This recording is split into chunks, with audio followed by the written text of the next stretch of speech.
had plans, and things happen, and they learned to adapt and change and learn to go with it. And that's what today is about, is learning that things happen and we have to learn to go with them and not fight it. So please give them your undivided attention. And like I said, these are great role models for you to aspire to and to learn from. So I don't know who wants to talk first. You want me to go first? Sounds good. I'll go first. I don't know if everybody can see me from where they are, but I am in fact over here. Okay. Yeah. All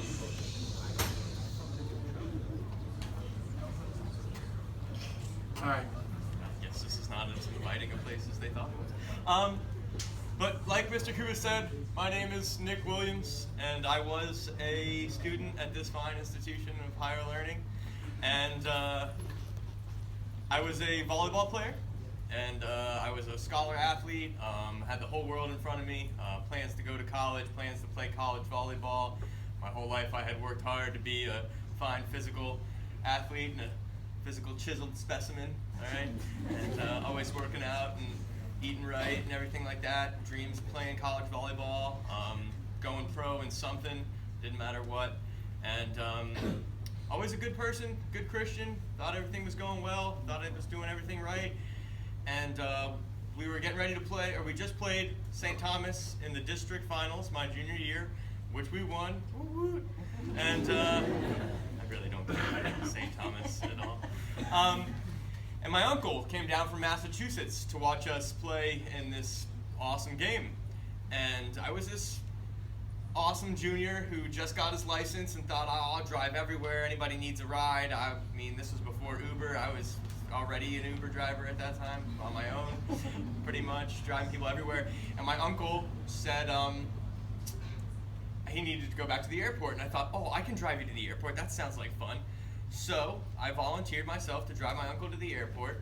And on my way from my dad's house to pick my uncle up to take him to the airport, I hit a tree with my 1997 Ford Explorer. And it's a tree that you've all seen, I'm sure of it. It's right by the TGI Fridays in Fort Lauderdale, just up the street. Everybody loves TGI Fridays. Gives me nightmares when I go there now. But I don't know who put a tree in the middle of the road and thought that was a great idea. It's like, hey, how about a nice oak tree right here in the middle of the street? Everybody's driving by. But, so I hit that tree dead on. My Ford Explorer crumbled like an accordion. And they rushed me to North Broward Medical Center.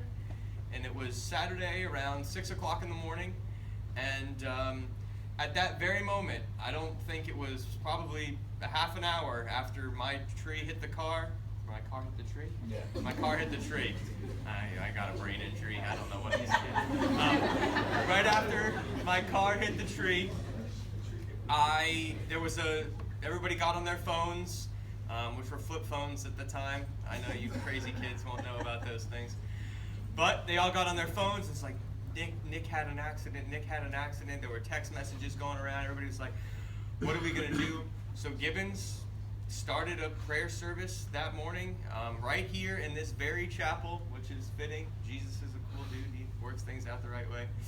And this place was packed, even more crowded than it is right now on a Saturday morning it was a Sunday morning? I forgot. I wasn't there. Sunday morning. It was a Sunday morning at really early in the morning, and they got high school kids out of bed early on a Sunday to come to school to pray. And I think that it was because of all those people praying that I'm here today. It was because of all the people that came together that morning right here in this chapel that I'm here today. Because they rushed me to the hospital and the doctors told both my parents that it didn't look good. I had blood on the brain, my head was split open. They were like, wow, he's handsome, but it was just... I don't think they said they handsome. You don't really speak English, Kubis, you don't know. So they said it doesn't look good, he's got blood on the brain, it's not good. And at that very moment, everybody was praying. This place was packed. The church was packed. Everybody was praying. North Broward waiting room, they had to start telling people they couldn't come in. They're like, listen, you guys can't come in, there's no room here. And they were praying everywhere. And for 12 days, I took a nice long nap there at North Broward in a coma, and they didn't know what to do. They didn't look good. But not a day that I was taking that nap were there not people here praying, were there not people at St. Coleman's, were there not people every morning they prayed at the school for me. And sure enough, I started to make a recovery. Things started to change.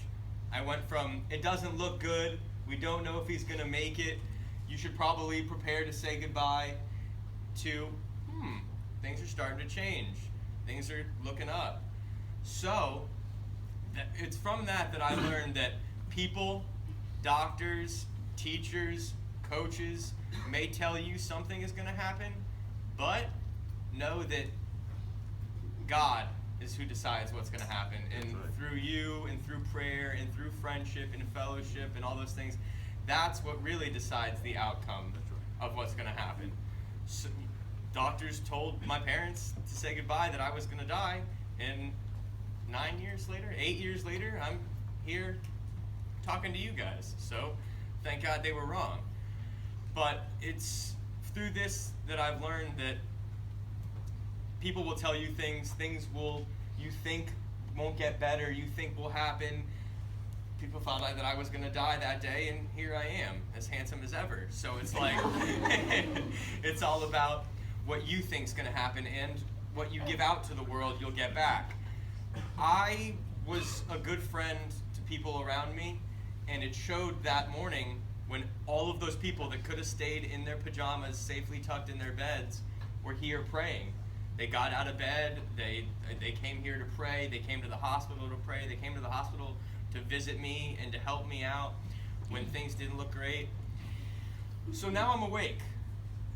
Now I woke up from this coma miraculously. Now what? I was this all-county athlete with my future just looking as bright as ever, going to college with a 4-point-something GPA, the AP Chemistry Award, woot woot, that was pretty cool. It's pretty awesome, yeah, right? You guys know Mr. Orcutt, it was not an easy thing to get. And hopes of playing college volleyball, and then, just like that, all of those plans had to be changed. My dreams were essentially crushed. I woke up with a brain injury that was so severe and so bad that my short-term memory, everybody seen 50 First Dates with 10-Second Tom? That guy was Albert Einstein to me. That's how bad my brain injury was at that time. I didn't recognize my parents. I didn't know where I was. I would call my mom at 3 in the morning. Mom, you gotta come get me. I'm at a restaurant in Oakland Park Boulevard. I was like, Nicholas, I'm pretty sure you're still in the hospital. Oh yeah, you're right. Good night, I love you. I mean, what's funny? It happened. It's really sad. I thought Mr. Ott, listen to this one. Mr. Ott and I are on the phone because he's such a nice guy. Wanted to know how I was doing.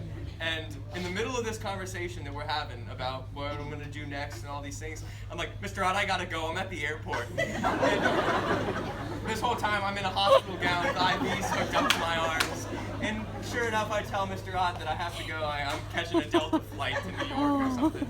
So to go from not having to open a textbook to get an A in an AP chemistry class to now all of a sudden being humble to the point of I don't remember my parents, I don't remember what's going on, I have no earthly idea where I am, was a huge shock to me and really opened my eyes to how fragile life is and how much we take for granted that when it says, oh, count your blessings, how many do you count?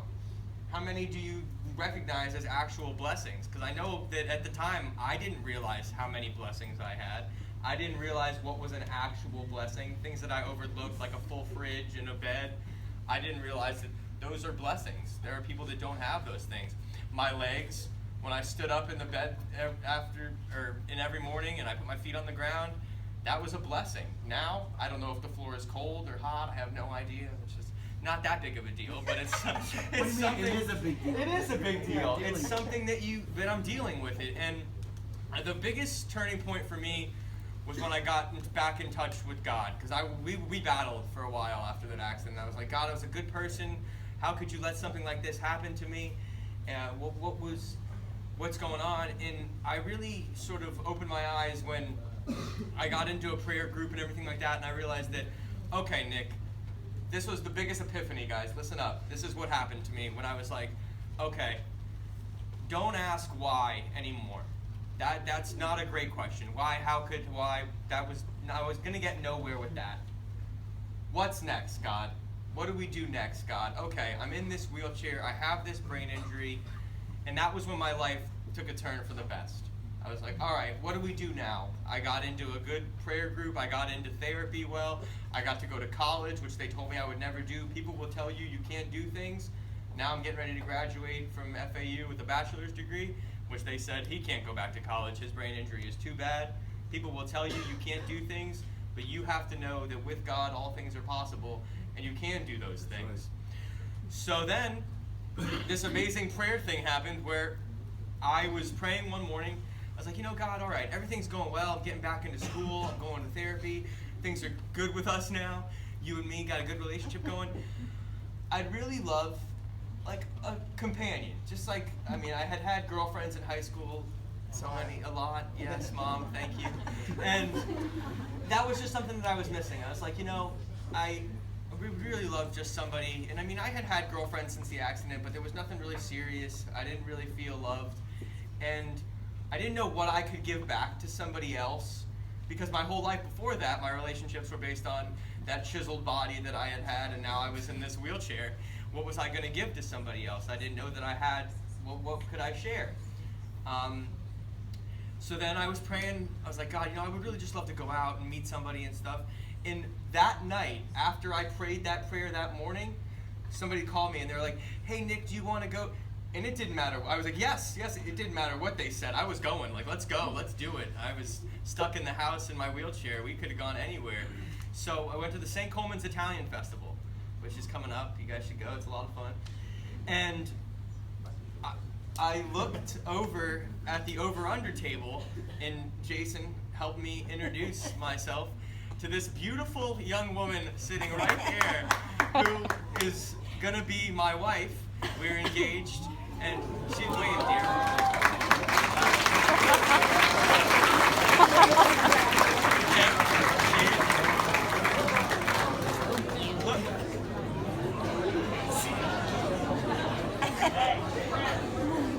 Thank you. Look around, guys. Be careful. Look around, because we went to the same high school. You never know. It could be somebody in it. So it was. All right. Okay, that's enough. I forgot who I was talking to. You guys have the attention spans of a gnat. All right. So it was amazing how quickly God worked in that instance for me, that I went from being alone in praying to God answering and giving me this beautiful person. So keep your eyes open when you pray for things, because you never know where the answers will come. You'll never know what is going to be out there and all these things. So do unto others is a big one, guys. I mean, really be kind. I feel like this generation, you guys are very separate in a sense, but come together, help each other out. Think about how great it would be if somebody said something nice to you. I mean, all you guys are really out there like, oh, I wish somebody would say something nice. Well, be that person to somebody else. You have more power than you think that you do over each other. And I realized that people are going to look at me. People are going to stare. People do it all the time. I want a shirt that says, like, look but don't point. Like, I mean, like, that's... So if they're going to stare, if people are going to talk, if people are going to say something, give them something to say. I wave back. Like, I'll wave to people now. Be like, hey, what's up? And they're like, oh, we were just looking. I was like, yeah, I know. How's it going? So if things happen in your life where you get these opportunities and all these things, take advantage of them. Use them the way God would want you to use them. Don't close your eyes to things that God's opening opportunities for you. And just make the most of every day. And think about the person that you're becoming, because you're that person. I mean, you have control over that person. And make the best of that person, because you don't get to do it again. And I don't know if I missed anything. I think I did a good job. I wrote this paper, but I don't even really think I looked at it. I did not. I forgot. So I had to embrace this new lifestyle and make the best of it. You guys are going to have problems in your life, and you just have to embrace them and overcome them, and they're all easier with Jesus. And I love you folks, and if you have any questions, I'm here.